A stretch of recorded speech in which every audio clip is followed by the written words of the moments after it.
The Tampa Bay Buccaneers got exactly what they needed in last week's draft. That and more on today's episode of Locked On Bucs. Your daily Tampa Bay Buccaneers podcast, part of the Locked On Podcast Network. Your team every day.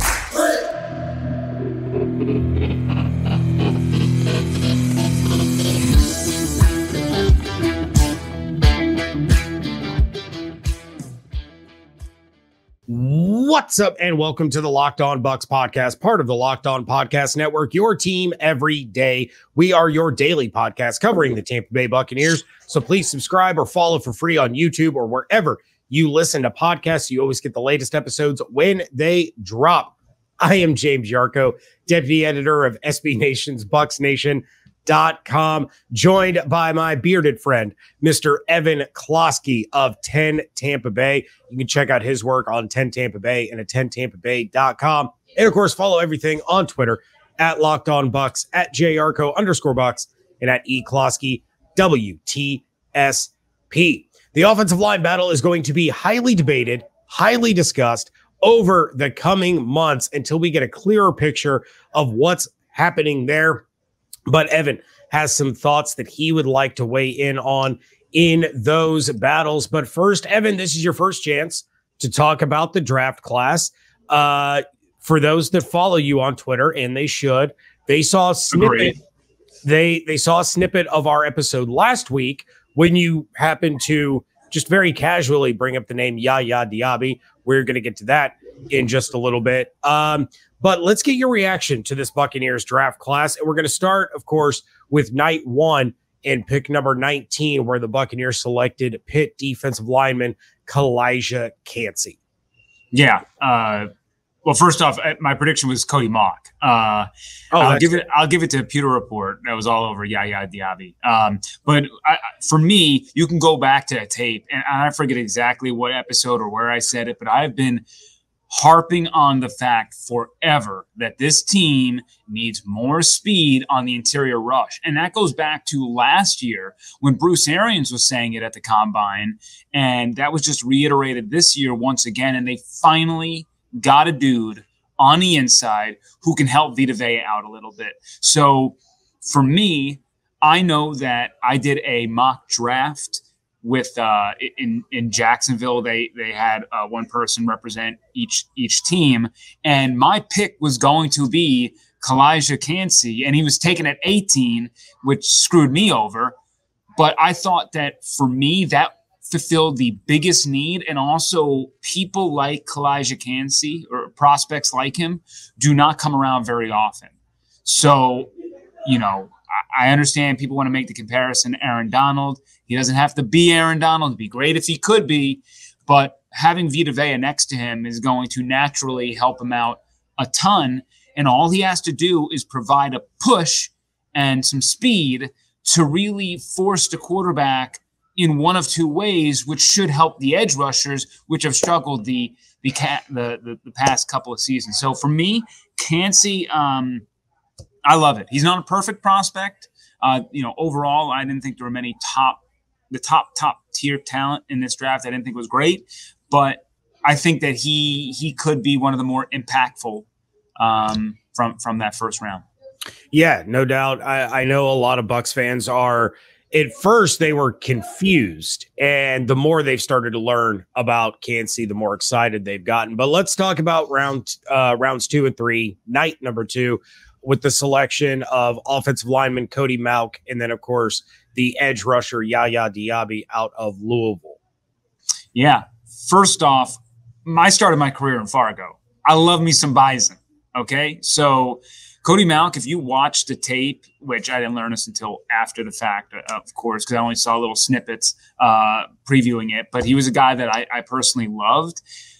He's a fun guy. He is going to fit really well into the locker room. Fans are going to fall in love with him. Obviously, the two missing teeth on the front end because he got headbutted in a junior high basketball game, and sort of his trademark, to be honest. He's not going to get replaced anytime soon. He is probably the heir apparent to Ryan Jensen. You know, I thought it was very telling when Jason Light was asked, where do you see Cody Mauch in the future? And he said, we're going to start him off at guard. We are going to start him off at guard. Not he is a guard, not, they're going to give him a shot, obviously. But to me, that says, well, we're going to try guard. If he wins the battle, great. But maybe in the back of his mind, he's going, this is kind of who I see replacing Ryan Jensen. So that's not to say that he can't start a guard next year and then move over when Jensen leaves. But there's a lot of competition, and I wonder if we're going to see Robert Hainsey move back to guard permanently after trying him out for a long stretch under center and having maybe Cody Mauch be the backup guard and backup center. And while you have swing tackles, you have a swing interior offensive lineman. Yeah, I would be interested to see how that all plays out. I thought Hainsey did a really solid job at center, but if they feel that they can get the most out of him as a starting guard rather than that center position, we'll see that all ironed out, especially coming up here with mini camps and OTAs and training camp and all that. But then we take a look at day 3, and you don't have to. And I just want to say Diaby also, I think, is a fairly raw prospect, but some, again, speed. I said it on air. They needed speed, less teeth, and more speed. So Diaby is fast, built like a truck, should help out on the edge. It's exactly what this team needed as they revamped the defensive line, which was the number one focus for me in this draft. Revamp the defensive line, get after the quarterback, and I think Diaby and Kancey married that thought. Well, and they addressed more defense on day 3, and you don't have to go through all of these guys, but maybe just somebody that stands out. They go back to Pitt with linebacker Servassier Dennis, tight end Payne Durham, whose idol is Rob Gronkowski, so that could be fun. David and I talked about it. The one head scratcher that we had in this draft was a selection of Josh Hayes out of Kansas State. Then you have wide receiver Trey Palmer and edge rusher Jose Ramirez. Who's great for the Cleveland Guardians, by the way. Yeah, I saw that they were upset on the Twitters and demanded that Tampa give him back. So who stood out to you on day 3 as kind of the the guy that you're looking to actually come in and make an impact as a rookie, maybe? Told you, speed, less teeth, more speed. And that goes to Trey Palmer. They made a trade to get him, gave a late round pick in next year's draft to make sure they secured him. So obviously that was someone they circled on their board to make sure that they had. You don't have Scotty Miller anymore. And it was abundantly clear that this offense had zero ability to stretch defenses deep. And Trey Palmer is that guy who is a vertical threat and now should go right into the spot of where Scotty Miller, Jalen Darden, what those guys were supposed to do.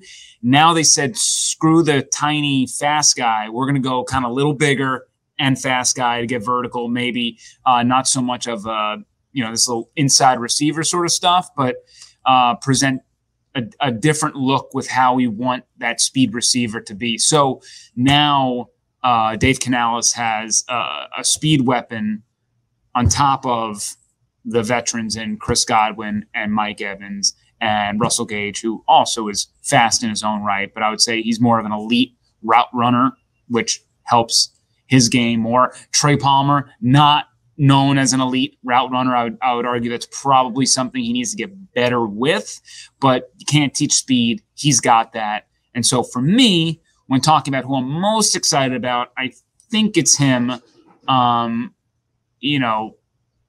Payne Durham, we'll see what he is. He sets up as a decent backup tight end in my book. And then Servassier Dennis will be inserted probably on the special teams immediately. And jury's still out whether he'll actually find time as a linebacker. Yeah, well, yeah, and you could easily say the jury's still out on all these guys, but on paper, for sure, it looks like the Bucs had a pretty solid day. You just have to hope that Trey Palmer doesn't come down with Kenny Bell syndrome. But what are Evan's thoughts on the Bucs tackle situation? That is coming up next on Locked On Bucs, part of the Locked On Podcast Network, your team every day. This episode is brought to you by our friends at FanDuel. Make a fast break to FanDuel during the NBA playoffs because right now new customers get a no-sweat first bet up to $1,000. That's $1,000 back in bonus bets if your first bet doesn't win. I fell on the sword. You're welcome, everybody. We're not going to talk about the Lightning playoff series, but this guy has lost 30 consecutive bets. And are you serious? I used that power by betting on the Boston Bruins to win the Stanley Cup, knowing how that would finish. You're welcome. Why didn't you bet the Maple Leafs? Because I figured that would have backfired. That would have been where it ended. That would have been the how things went down. But the streak ends now. We're changing our fortune because the 76ers are 10-point dogs against the Boston Celtics on Wednesday night in game 2. And I'm taking the Sixers and the points all day, especially the Celtics now. Yeah, well, yeah, fade quickly. But I mean, Philly just won game 1 and you're going to give them 10 points. I'll take that all day long. Look, that's where they get you. Great promotions every single day. Safe and secure app. You get paid instantly. There's no better place to bet on all the playoff action than America's #1 sportsbook. Visit FanDuel.com/lockedon and get a no sweat first bet up to $1,000. That's FanDuel.com/lockedon. FanDuel, official sports betting partner of the NBA. Thank you again for making Locked On Bucs your first listen or view every single day. Special shout out to all of our everydayers who have just put our numbers through the roof during the NFL draft, hoping that continues as we continue to react to everything that went down and how it affects the Tampa Bay Buccaneers. But Evan, you and I discussed it. David and I discussed it. David discussed it amongst himself. I discussed it amongst myself. We kept talking over and over and over. The Buccaneers had to draft an offensive tackle that they could plug and play early in this draft. They didn't. Not even a little bit. I had the opportunity, passed on it. I get it. They made some really solid decisions to improve where they felt they needed to improve. Speed, no teeth, more speed. And let me ask you this. Was there a tackle out there that didn't have teeth? I mean, Cody Mauch. Cody Mauch, but he, isn't going to play tackle, we don't think. Exactly. You needed the less teeth. And if you had too many teeth, you weren't getting drafted. We know that. Yeah. I feel like it's Jurassic World where the kid keeps counting teeth. He's like, we need more teeth to win. And never mind. So David and I on Tuesday's episode, we discussed kind of how the offensive line looks to shake out. And basically what we discussed is the fact that Tristan Wirfs is your starting left tackle, locked and loaded. Yep. Ryan Jensen is your starting center, locked and loaded. There are no other starters decided right now. You could have Luke Gedeke at right tackle. You had Brandon Walton, who filled in during the regular season at tackle. You could potentially have Mauch fight for that job. It's not out of the realm of possibility. I know Jason Light said that they see him as a guard, but you never know. They might get into that competition and they say, you know what, Cody, let's see what you got over there on the right side. And then on the interior, you have Matt Filer, who they brought in from Los Angeles. He played tackle for the Pittsburgh Steelers. He played interior for the Chargers. So he could be part of that competition, but he could also be part of the competition at guard along with Aaron Stinney and Robert Hainsey. So how do you see kind of these competitions playing out? It's to me, I think it's a really good problem to have. Right tackle is a little bit concerning. My guess is Gedeke will get that shot. I mean, they brought in Filer, who I think could play right tackle as well. A veteran, not perfect, but the money they gave him makes me believe he's going to see some playing time, especially for a team that doesn't have much money to begin with, and they're kind of paying him, $2.5 million or something. I mean, every dollar counts for that organization. So There's going to be a spot for Filer somewhere, whether that's at guard or right tackle. The hope is for Gedeke to win that job. I'm very intrigued to see how he looks at the beginning of camp. I know that talking with him after the Cowboys loss, I asked him directly what he thought his first year was. And, somewhere in the middle there, he kind of lost his confidence. The injury didn't help him. And he said that the only thing he can tell me is that, he's going to this offseason crush it and work his buns off to be the best that he can be. So, I believe in his work ethic. I believe he's going to be a lot better this year. And I think moving him back to his more natural position is going to be very, very nice. So I'm just really intrigued with who emerges at guard. I mean, to me, I liked a lot of what Nick Leverett can do, especially in a Dave Canales type offense. Aaron Stinney, I would guess, is going to be the outside looking in naturally just as he gets healthier. I think maybe in the middle of the season, we might see where Aaron Stinney's at. And I think that was sort of Stinney coming back to the Bucs is sort of help me help you. Look, you're not going to be 100% entering next season. We'll take you on as depth. You'll be cheap. And midway through the season, if you're back to where we think you were last season when he was probably going to win that guard position job, if things aren't working out with how we did things, we'll throw you out there. So I told you this before the draft. I think the Bucs offensive line is one of the deepest in the National Football League.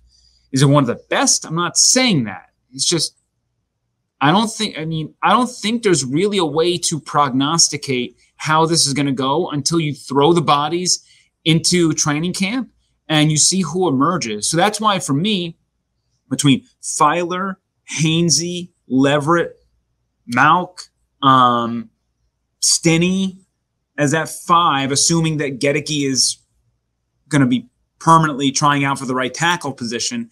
I mean, you have 5 guys trying out for 2 spots. It's going to get heated. It's going to get heated, but the 2 who emerge are going to earn it, and that's going to help this team out coming into week 1. And I think based on the talent of this competition, I'm going to be pretty confident with who they throw out there. I'm not going to see it as a negative on the offensive line. There might be some learning curves, just natural gelling because there are moving pieces, and even with Tristan going to the left side. But I think the offensive line is in a pretty darn good spot. And next year in 2024, when they have a little bit more money, depending on the draft position, tackle will be, again, of importance. The 2024 draft will be a much sexier draft to talk about. Quarterback, tackle, wide receiver. We're going to be all about the skill positions next year. This year, they did exactly what they were supposed to do, in my opinion. So no faith that Baker's coming back next year, that he can tear it up. And no, he could. I mean, but still, I mean, heck, they only have 2 guys still on the roster at quarterback. I mean, I know, and that's exactly what we are going to be talking about coming up next, because quarterback was a position that we all thought the Bucs would address in some capacity, and they didn't. So how are they going to fill out the rest of that quarterback room? That's coming up in a moment here on Locked On Bucs. Wrapping things up here on a WTSP Wednesday edition of the Locked On Bucs podcast. And one of the things that the Buccaneers didn't address in the draft was indeed quarterback.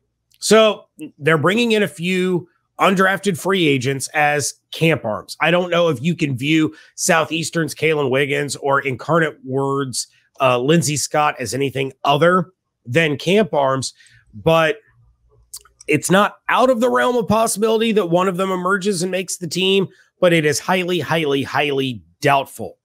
So there's guys like Carson Wentz and Matt Ryan and Teddy Bridgewater and Trevor Siemian and Mason Rudolph all floating around out there.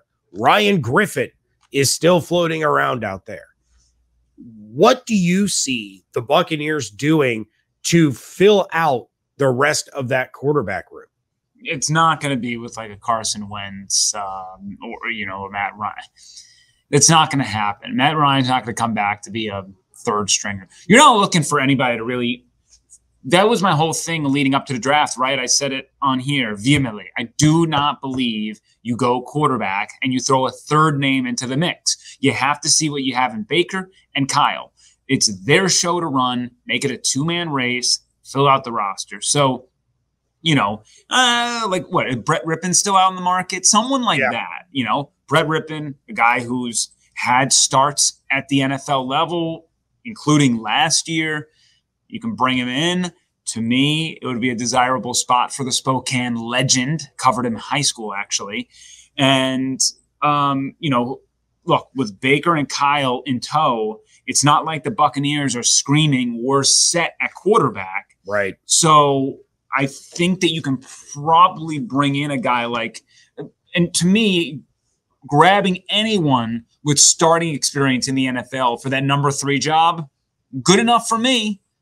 Good enough for me. So this isn't where you hit a home run or do any of that stuff.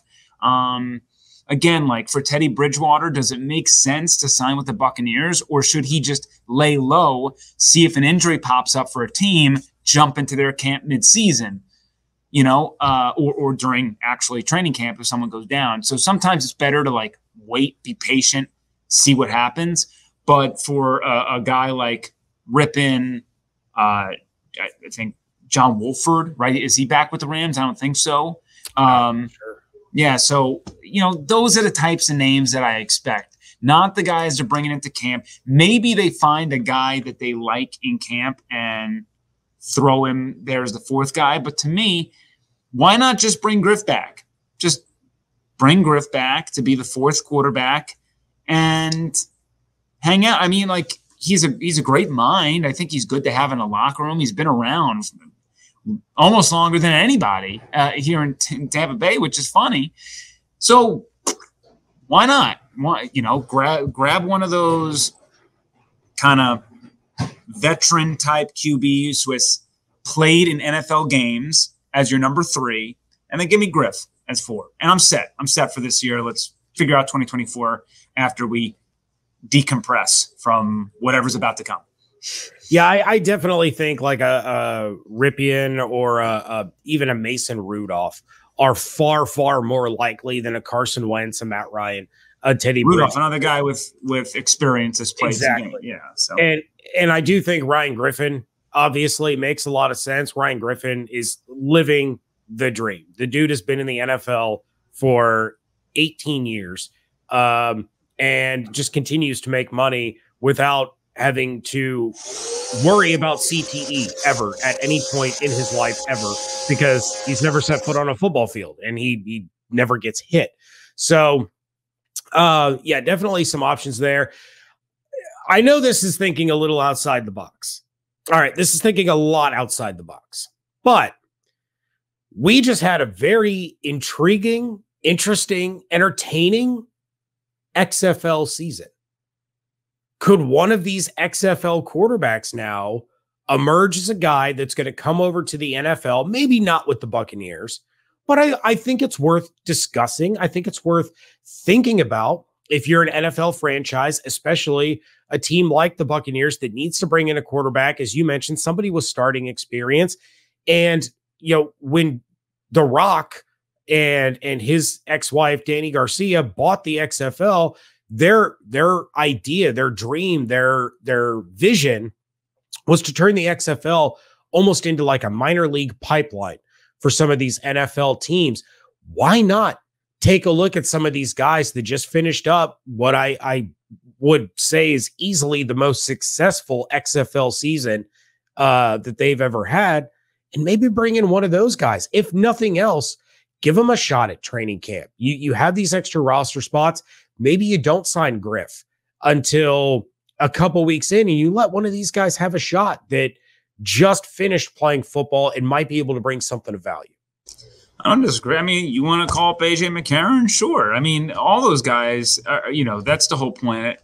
All those spring leagues are trying to be the feeder system for the NFL. And to me, the NFL needs something like that, because a lot of these players need reps. Baseball players, they go through tons of minor league games before they get to the majors.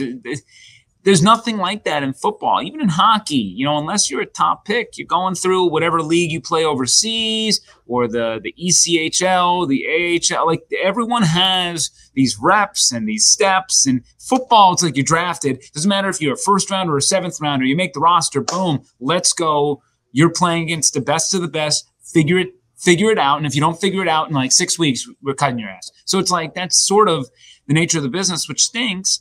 And a lot of great talent gets thrown by the wayside because they're not properly given the time they deserve to grow. And there have been some success stories with that and poaching from leagues, whether, the AAF or, the XFL now or whatever. So, sure, all in.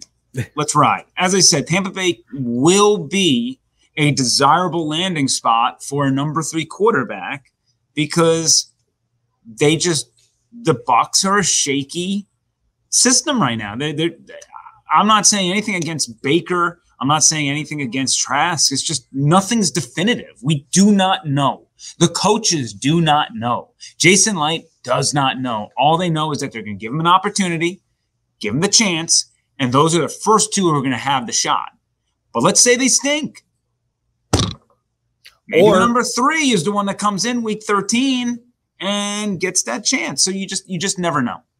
And you take a look at the San Francisco 49ers last year. Nobody thought Brock Purdy was going to get an opportunity. But if you get that opportunity, whether it be because of performance, because of injury, if you are trying to work your way into the NFL as a quarterback, if you are trying to get a shot, to get an opportunity, you're 100% right. Why not pick the Tampa Bay Buccaneers? And I am fairly confident in Baker Mayfield's ability to win this competition and actually do well with the team that they have in Tampa under Dave Canales and with the system that they are going to run.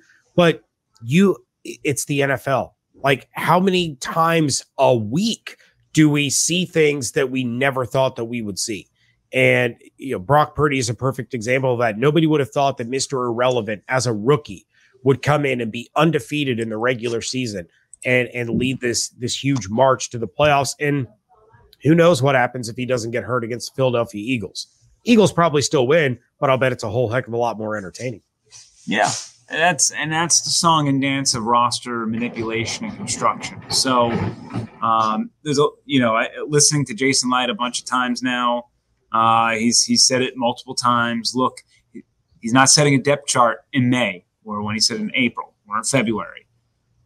The cool part about this season is the discussions we're going to have and the questions that we're throwing out there are happening behind closed doors at One Buck Place. And when it comes training camp, we're actually going to have a lot of things answered in front of our eyes. Mm-hmm. And it's been a while since there were so many what if statements and true battles to really focus in on entering the season. All right. And with that, we are going to get out of here. A big thank you once again to all of you for making Locked On Bucs your first listen or view every day. Shout out to our everydayers. And if you guys want to be part of the conversation, if you have an idea as to what the Buccaneers should do at the quarterback position to help finish out that room, if you want to weigh in on the offensive line discussion and maybe predict call your shot now. Send us who you think your starting 5 is going to be in Tampa along the offensive line. Of course, you can do so by emailing us at lockedonbuckspodcast@gmail.com or slide in the DMs on Twitter at LockedOnBucs. Check out everything that Evan is doing on 10 Tampa Bay and at 10tampabay.com. Check out my work over at bucksnation.com. And of course, follow everything on Twitter at LockedOnBucs, at JYarko_Bucks, and at eKlosky, WTSP. Hope you all have an absolutely outstanding day. Stay safe, stay healthy, fire the cannons. We thank you so much for joining us right here on Locked On Bucs, part of the Locked On Podcast Network, your team every day.